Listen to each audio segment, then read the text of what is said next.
N24 crime news में आपका स्वागत है। बलिया वोटिंग से पहले सुभासपा के 24 से ज्यादा नेताओं के पार्टी छोड़ने पर अरुण राजभर का बयान। कहा, ये सपा का साजिश है। जो लोग पार्टी छोड़कर गए हैं ये लोग कभी पार्टी में थे नहीं। बलिया यूपी। खबर बलिया के रसड़ा से है, जहां घोसी लोकसभा में वोटिंग से पहले सुभासपा पार्टी के 24 से ज्यादा नेताओं द्वारा पार्टी छोड़ने पर सुभासपा प्रवक्ता अरुण राजभर का प्रतिक्रिया सामने आया है। अरुण राजभर ने कहा कि जो लोग सुभासपा छोड़कर गए हैं ये लोग कभी पार्टी में थे ही नहीं। ये सब समाजवादी पार्टी का साजिश है। जब इनको जनता नहीं मिल रही थी तो ये लोग दूसरे जिले से लोगों को लाकर उनको टोपी पहना करके उनको सुहेलदेव भारतीय समाज पार्टी का बताकर ये मैसेज देना चाह रहे थे। भारतीय समाज पार्टी में इस तरह का बात चल रही है। हमारा एक एक कार्यकर्ता पूरे मजबूती व ईमानदारी के साथ हमारे साथ खड़ा है। समाजवादी पार्टी हार के हताशा से डर करके बाहर के लोगों को बुलाकर प्रायोजित कार्यक्रम किया है। हम इनमें से एक भी व्यक्ति को नहीं पहचानता हूं। और कहा कि 1 तारीख को मतदान होने के बाद 4 तारीख को यह विपक्ष के लोग सवाल उठेंगे, ईवीएम को लेकर रोना रोएंगे, कहेंगे कि ईवीएम ने साथ नहीं दिया है इसलिए हम लोग चुनाव हार गए हैं। और क्या कुछ कहा, आइए सुनते हैं आपको।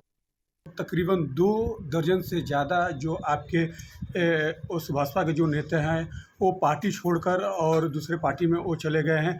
और गंभीर उनका आरोप है, जैसे सुभाष चंद्र यादव जी हैं वो गंभीर आरोप लगा रहे हैं आप लोगों के ऊपर, आपके ऊपर, अरविंद राजभर के ऊपर और ओम प्रकाश राजभर के ऊपर कि हमारे 19 वर्षीय का एक भतीजा है वो इस पार कर गया, ये लोग पूछने के लिए भी नहीं है। तमाम ऐसे बड़े बड़े गंभीर आरोप उनके द्वारा लगाया जा रहा है और पार्टी छोड़ा गया। क्या आप कहेंगे? चुनाव में प्रायोजित कार्यक्रम बहुत लोग चलाते हैं और ये समाजवादी पार्टी के प्रायोजित कार्यक्रम थे। जब इनको जनता नहीं मिल रही थी, जब इनको समर्थन नहीं मिल रहा था तो ये दूसरे जिले से ला करके टोपी पहना करके ये सुहेलदेव भारतीय समाज पार्टी का बता करके ये मैसेज देना चाह रहे थे कि भारतीय समाज पार्टी में इस तरह की बातें चल रही। हमारा एक एक कार्यकर्ता चट्टान की तरह खड़ा है और पूरी ईमानदारी के साथ खड़ा है। समाजवादी पार्टी का जो चेहरा था ना, जो उनका अहंकार था, उसको हमने बेनकाब कर दिया। और बेनकाब होने के बाद वो हार के हताशा से डर करके ये बाहर से लोगों को बुला करके, उसमें एक नाम भी हम खुद नहीं पहचान रहे कि कौन कौन लोग हैं। जब हम खुद नहीं पहचान रहे तो हमारी पार्टी कार्यकर्ता कैसे? तो सुहेलदेव भारतीय समाज पार्टी एनडीए के साथ जिस तरीके से मजबूती से काम कर रही है, ये समाजवादी पार्टी अपनी हार मान चुकी है। ये विपक्ष के लोग अपना हार स्वीकार कर चुके हैं।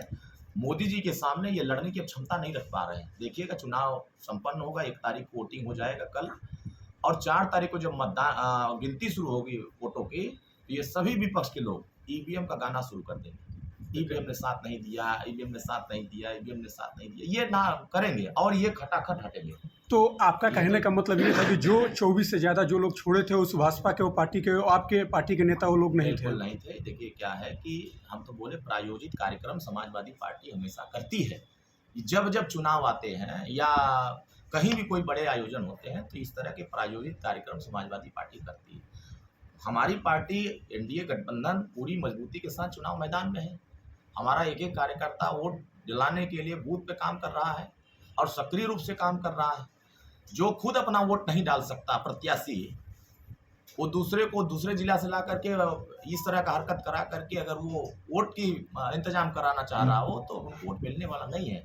बाहर ही आकर के वो खुद, जो प्रत्याशी समाजवादी पार्टी के, वो खुद अपना वोट तो डालेंगे नहीं। अगर वो डाल दें तो बता दें।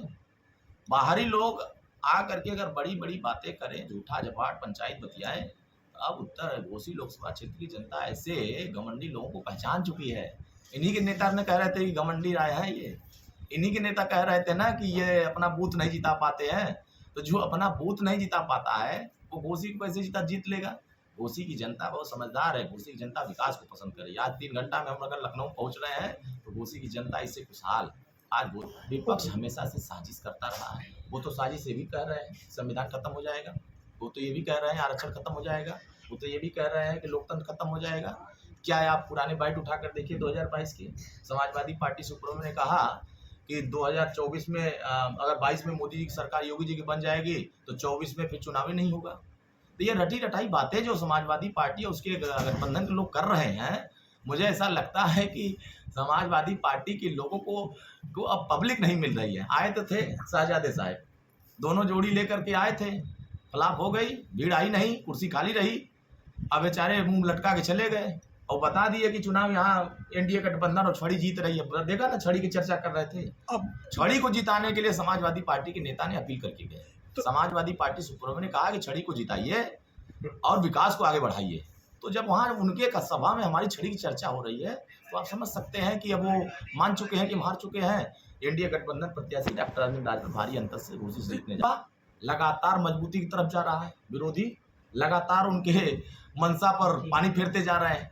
देखें उन्हीं के दल के लोग, चाहे एडवोकेट रामहरि चौहान साहब आए हों हमारे साथ, भरत भैया आ गए हो, राम इकबाल सिंह आ गए, नारद राज जी आए, ये हमारे एनडीए गठबंधन को वोट बढ़ाने आए हैं। अब इसका सरकार लेकिन समझ सकते हैं कि इसी गुंडागर्दी को खत्म करने के लिए जनता मन बनाई है कि 1 तारीख को वोट देंगे छड़ी पर और गुंडागर्दी खत्म करेंगे। देखिए समाजवादी पार्टी अब आने वाले समयों में जो संकल्प लिए हैं 2029 तक का, मुझे लगता है ये 27 में तो कुछ होना नहीं है उन लोगों से, 29 में भी कुछ होना नहीं है। ये 47 के बाद सोचें अब कि 47 के बाद इनकी लड़ाई कुछ उत्तर प्रदेश देश में कहीं टिमटिमाएगी और 47 आते आते कांग्रेस को लोग भूल जाएंगे कि इस धरती पर कांग्रेस भी कोई पार्टी थी।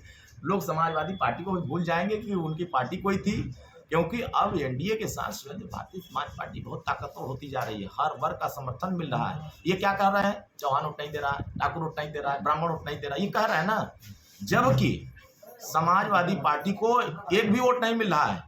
यमवाई के अलावा यमवाई में 50% हमारे साथ लोग हैं।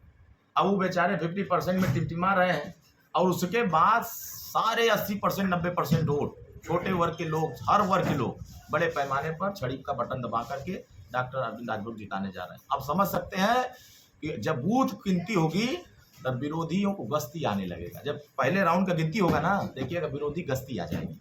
और जब दूसरे राउंड का आएगा, जब दूसरे राउंड की गिनती होगी तो विरोधियों को चक्कर आने लगेगा। और जब तीसरी राउंड की गिनती होगी तो ये मैदान छोड़ के भाग जाएंगे, वो बूथ काउंटिंग छोड़ के भाग जाएंगे और फिर उसके बाद बाहर निकल कहेंगे कि ईवीएम मशीन हमको वोट नहीं दे रहा है, ईवीएम मशीन हमें वोट नहीं दे रहा है, ये चिल्लाएंगे।